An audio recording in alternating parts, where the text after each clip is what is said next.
Hello दोस्तों, मैं आज आपके लिए लेकर आया हूँ राजस्थान जीके के अंदर हिस्ट्री वाला हिस्सा, जिसमें अपने बात कर रहे थे चौहान वंश के बारे में।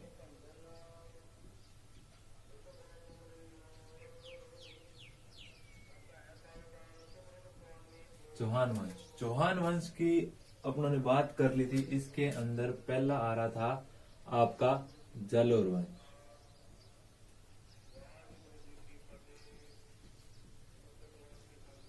जालोर चौहान, जालोर के चौहानों की अपनों ने बात कर ली है। दूसरा अपनों ने पढ़ लिया है रणथंभौर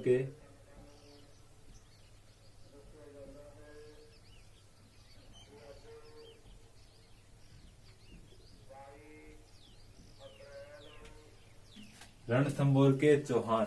तीसरी बात कर रहे हैं अपने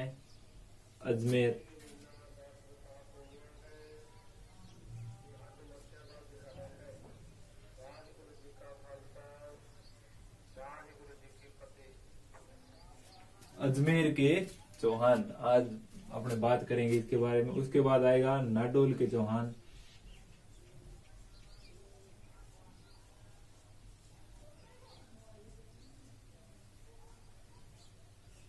उसके बाद आएगा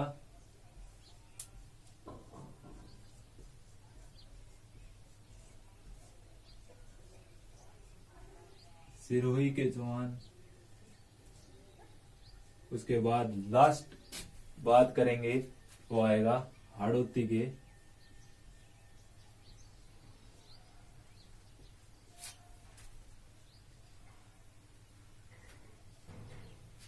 ये अपने को चौहान वंश के अंदर पढ़ना है। ये अपना कंप्लीट है, ये चल रहा है। और उसके बाद ये है, ये तीनों छोटे छोटे इसमें इतना ज्यादा नहीं है। जो नाडोल के चौहान थे उनकी स्थापना की थी लक्ष्मण ने, और सिरोही के की थी लुम्बा नाम के कोई व्यक्ति ने। इन हड़ौती वालों की थी देव सिंह ने। ये चीजें याद रखना आप। इसी देव सिंह ने बूंदी की स्थापना 1241 के अंदर की थी। ये था आपका चौहान वंश के अंदर आपको बताया। आज अपने पढ़ने वाले हैं अजमेर के चौहान।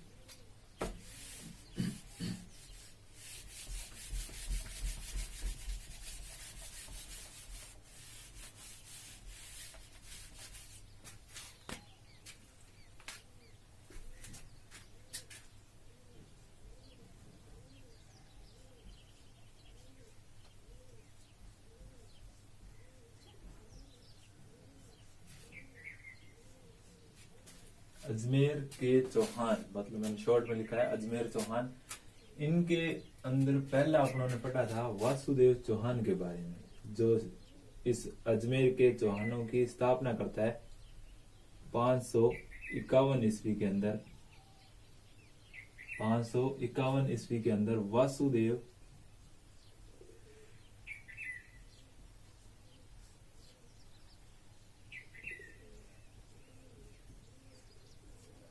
चौहान। कौन? वासुदेव चौहान, जो अजमेर चौहानों की स्थापना करता है। इसे चौहानों का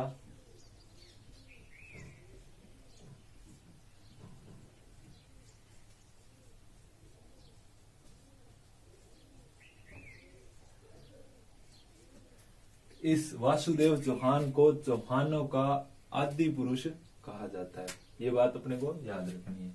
उसके बाद तीसरी बात आती है, ये दूसरी। उसके बाद तीसरी बात आती है बिजोलिया शिलालेख के अनुसार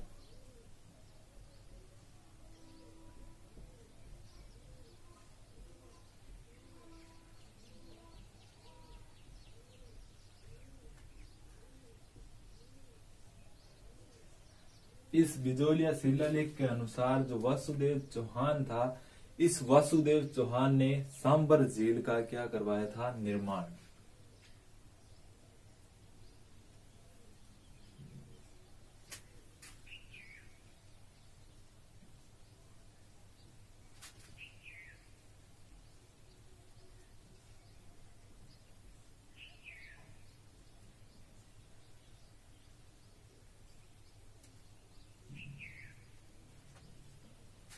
बिजोलिया शिलालेख के अनुसार सांबर झील का निर्माण करवाया था किसने? वासुदेव चौहान ने। ये थी वासुदेव चौहान के बारे में। अगर इसको नोट करना है तो आप नोट कर सकते हो, स्क्रीनशॉट ले सकते हो।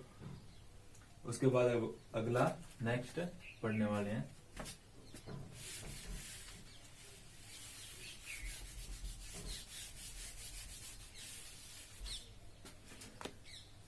अब आता है कौन? विग्रहराज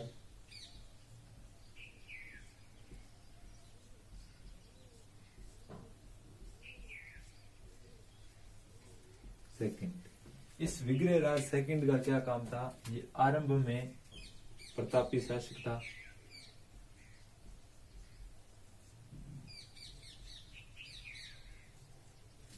प्रतापी शासक। सेकंड इसकी बात थी कि इसने गुजरात के मूल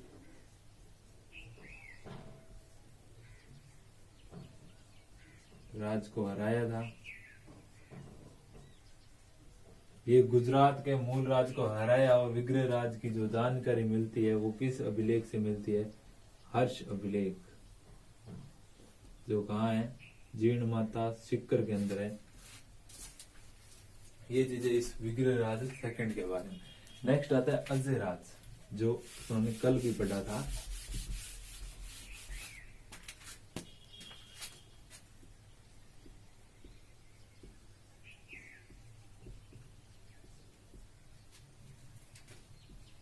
(1105 से 1133 ईस्वी का इसका जो कार्यकाल है वो इसी अजय राज ने क्या करवाया था? अजमेर, हार्ट ऑफ राजस्थान बोला जाता है। राजस्थान का हृदय अजमेर को बोला जाता है। अजमेर की स्थापना करवाई थी। कब करवाई थी? 1113 ईस्वी में। कब करवाई थी? 1113 में। इसी अजमेर जो शहर है वो बीटली पहाड़ी पर है।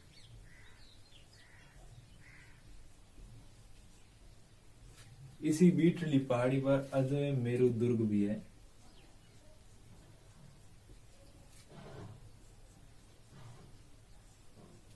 अजय मेरू दुर्ग है। इसे गढ़ बीटली भी बोला जाता है।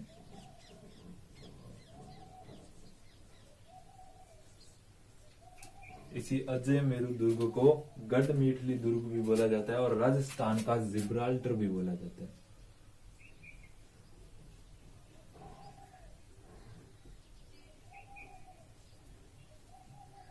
इस अजय मेरू दुर्ग को राजस्थान का जिब्राल्टर भी बोला जाता है। ये थी अजय मेरू दुर्ग। इसको तारागढ़ बोला जाता है। वो मैंने आपको कल बताया था कि पृथ्वीराज सिसोदिया और उनकी पत्नी तारा दोनों आते हैं इस अजय मेरू दुर्ग के अंदर घूमने के लिए। और ये इस अजय मेरू दुर्ग की हालत देखते हैं, वो हालत क्या होती है? खराब होती है। खराब होने के कारण क्या करते हैं?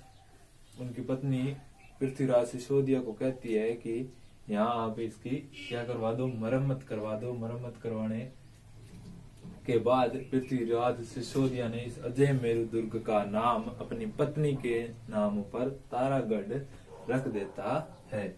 इसी अजय राज ने अपने टाइम में क्या चलाए थे? अजय प्रियद्रम सिक्के चलाए थे इसी अजय राज ने, जिस पर इसकी पत्नी का क्या होता था? नाम सोमल देवी नाम था। ये थी अजय राज की बात। नेक्स्ट अपने पढ़ेंगे आनाजी अर्णोराज।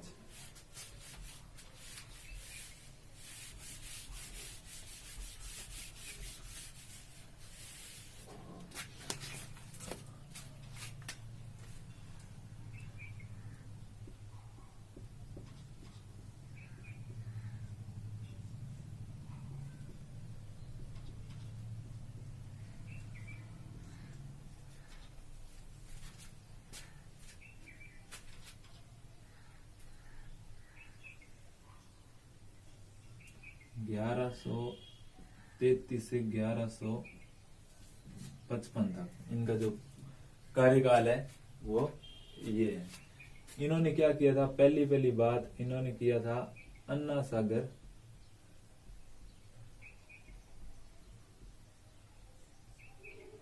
झील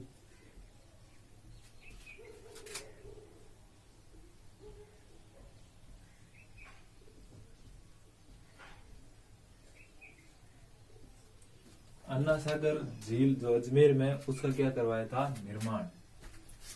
इसी टाइम अपने एक और बात करते हैं कि मुगल साम्राज्य के अंदर, मुगल वंश के अंदर अकबर का पुत्र था जिसका नाम था जहांगीर। वो जहांगीर यहाँ आता है, आके इस अन्ना सागर झील के पास क्या बनाता है? एक पार्क बनाता है जिसका नाम है सुभाष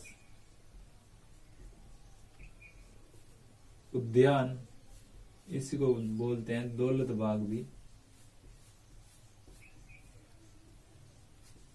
ये था इस जहांगीर। इसी का पुत्र भी आता है यहाँ पर। दूसरे नंबर बात करते हैं शाहजहां, जो इसी यहाँ अजमेर के अंदर आता है। ये यहाँ क्या करता है? इस पार्क के पास 12 दरी छतरी का निर्माण इस शाहजहां जो आता है वो इस सुभाष उद्यान दौलत बाग के पास आकर क्या बनाता है? 12 दरी छतरी का निर्माण करवाता है। नेक्स्ट बात करते हैं अर्णोराज के बारे में। दोबारा रिपीट कर रहा हूं। इस अर्णोराज जो सुबह सुबह क्या नहाने का शौकीन होने के कारण ये क्या करता है? सबसे पहला काम कि अपने अजमेर के अंदर पास में बना देता है क्या? अन्ना सागर झील। उस अन्ना सागर झील के पास मुगल वंश का एक शासक हुआ जिसका नाम जहांगीर है। इसे सलीम भी बोला जाता है। इस जहांगीर जो इस अन्ना सागर झील के पास क्या कराता है? एक पार्क का निर्माण, जिस पार्क का नाम सुभाष उद्यान है, और इस सुभाष उद्यान को दौलत बाग बोला जाता है। दूसरी बात कि यहाँ जहांगीर का पुत्र हुआ शाहजहां।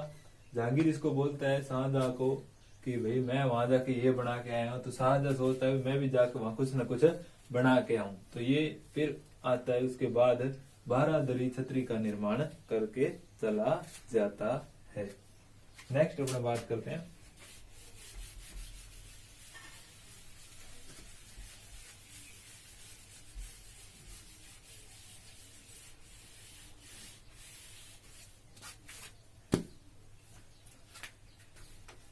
इन्हीं अर्णोराज ने क्या करवाया था?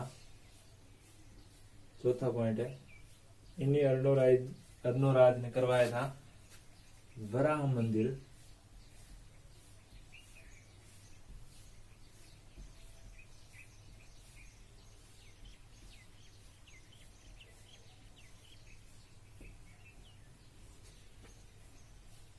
इंपॉर्टेंट है ये। अर्णोराज ने, कभी कभी पूछा जाता है कि वराह मंदिर किस जिले के अंदर स्थित है? क्वेश्चन आता है, आंसर आता है अजमेर के अंदर। ये क्वेश्चन बहुतों बार परीक्षाओं के अंदर पूछा गया है कि आपके अर्णोराज जिन्होंने वराह मंदिर का निर्माण करवाया था, कब करवाया था? अब उस टाइम जब अजमेर के अंदर चौहान वंश का जो शासक चल रहा था, उस टाइम ये अर्णोराज इस वराह मंदिर का निर्माण कराते हैं।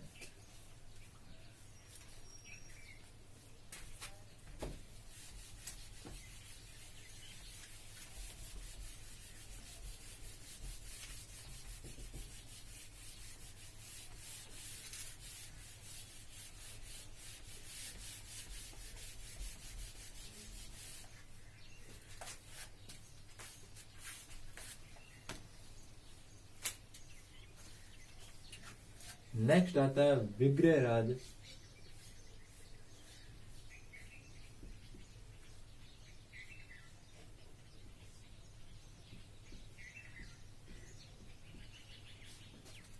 विग्रहराज चतुर्थ, विग्रहराज चतुर्थ, जिन्हें क्या बोला जाता है? बिसल देव नाम।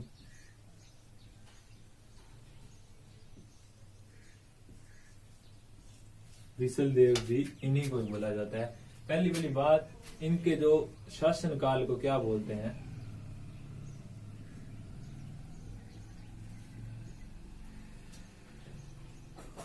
चौहानों का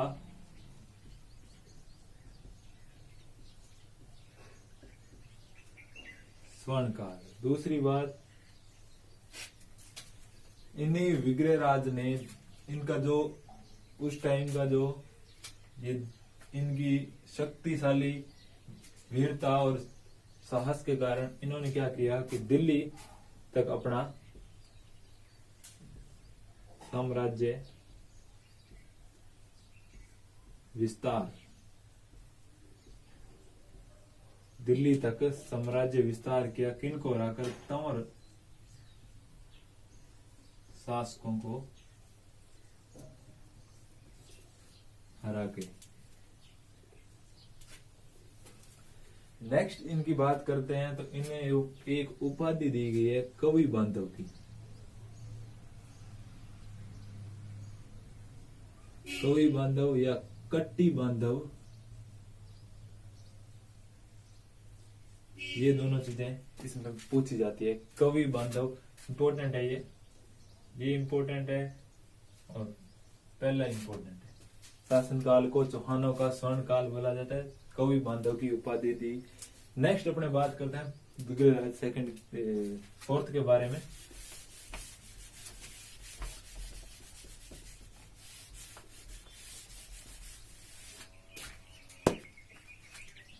विग्रहराज की बात करें तो इन्होंने क्या कि संस्कृत भाषा में नाटक लिखा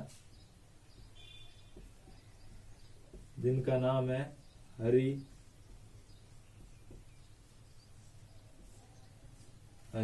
केली। नाटक इन्होंने लिखा संस्कृत में। पांचवी बात आती है कि इन्होंने एक संस्कृत पाठशाला का बढ़वाई जिनका नाम है सरस्वती कंठाभरण। क्या नाम है? सरस्वती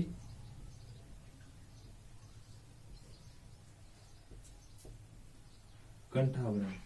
इसी सरस्वती कंठाभरण को बाद में कुतुबुद्दीन ऐबक क्या करता है? तुड़वा कर 2.5 दिनों का झोंपड़ा बनवाता है अजमेर के अंदर। 2.5 दिनों का झोंपड़ा बनवाता है। यहाँ 2.5 दिन का उर्स यानी मेला लगता है। किसकी याद में? पंजाब शाह संत की याद में यहाँ मेला लगता है। एक बात यहाँ इम्पोर्टेंट और है, इस विग्रहराज चतुर्थ के बारे में किन रचनाओं में इसका उल्लेख मिलता है? तो पहला आता है नरपति नाला नाम का एक आदमी है, उन्होंने रचना की है विसलदेव रासो।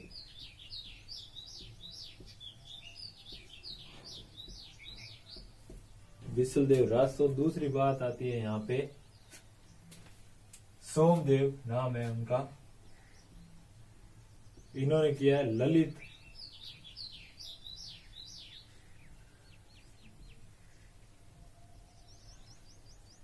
विग्रहराज। ललित विग्रहराज, ये थी विग्रहराज चतुर्थ की कहानी। इनके शासनकाल को चौहानों का स्वर्ण काल बोला जाता है।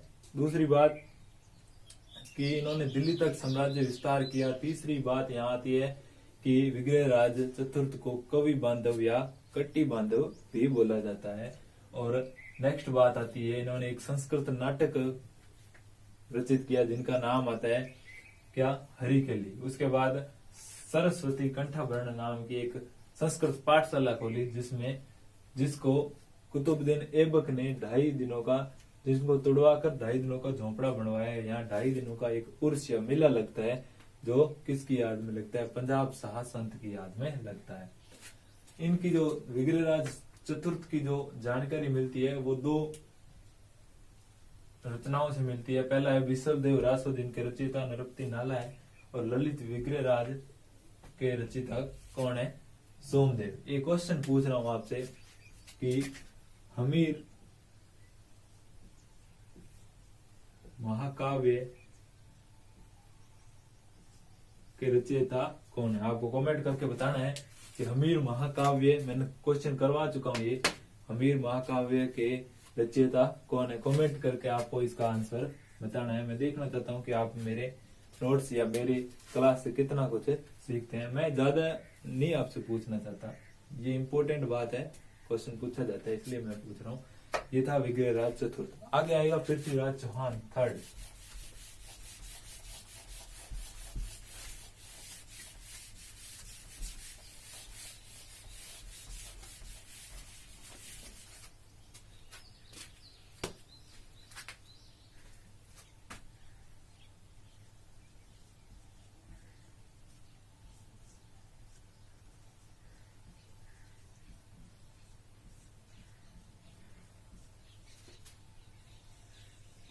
पृथ्वीराज चौहान थर्ड की अगर अपने बात करें, इस पृथ्वीराज चौहान थर्ड की, तो इन्हें पहली बात तो इनके अपने जन्म की बात करें तो 1166 ईस्वी के अंदर हुआ था। और इनके पिताजी की बात करें तो नाम था सोमेश्वर। बात करें इनकी माता, इंपॉर्टेंट है, क्वेश्चन पूछा गया है। और इन्हें संरक्षिका मतलब संरक्षणकर्ता कौन थी, तो उसका नाम था कर्पूरी देवी। पत्नी का नाम था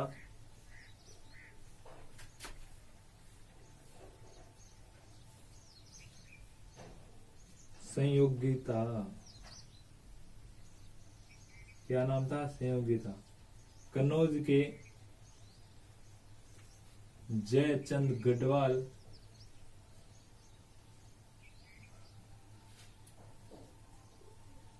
गढ़वाल की पुत्री थी ये संयोगिता। बात करें पुत्र की, आपको पता होगा गोविंदराज।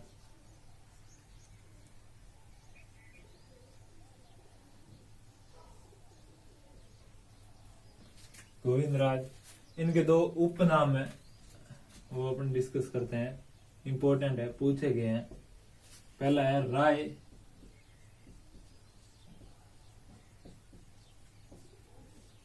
पिथौरा, दूसरा है दंग दल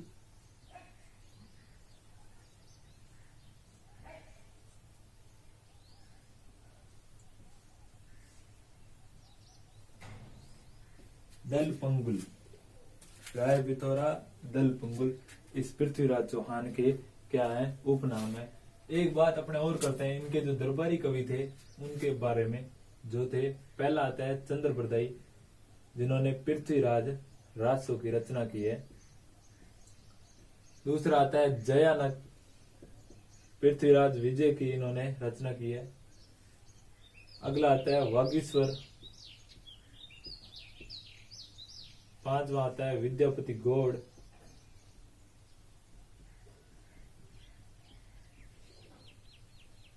छठा आता है जनार्दन। सातवां आता है आसाधर।